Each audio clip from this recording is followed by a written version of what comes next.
Il était une fois un homme nommé Jean, connu dans toute la ville pour sa richesse immense et son style de vie extravagant.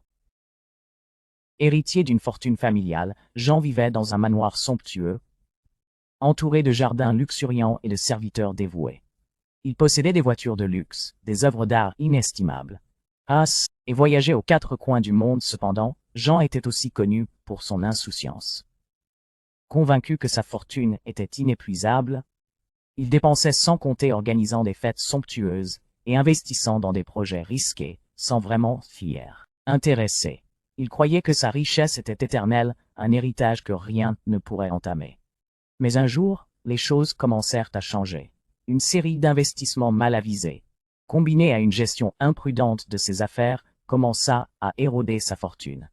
Ses entreprises firent faillite les unes après les autres, et il perdit d'importantes sommes d'argent.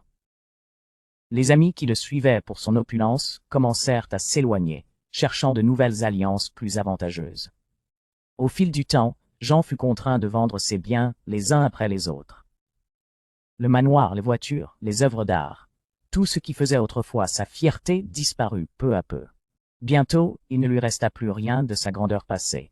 Devenu pauvre, il dut quitter la ville pour s'installer dans une petite maison à la campagne, vivant de manière modeste. Avant de continuer, abonne-toi sur la page pour avoir plus de vidéos, mais loin de se laisser abattre. Jean profita de cette nouvelle vie pour réfléchir à ses erreurs.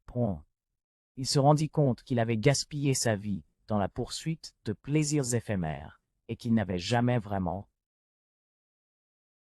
connu la valeur des choses simples. Avec le temps, il apprit à cultiver son propre jardin, à apprécier le travail manuel et à se reconnecter avec des gens qui l'aimaient pour ce qu'il était, et non pour sa richesse. Bien qu'il ne retrouvât jamais sa fortune d'antan, Jean trouva une nouvelle forme de richesse faite d'humilité, de sagesse et de bonheur simple.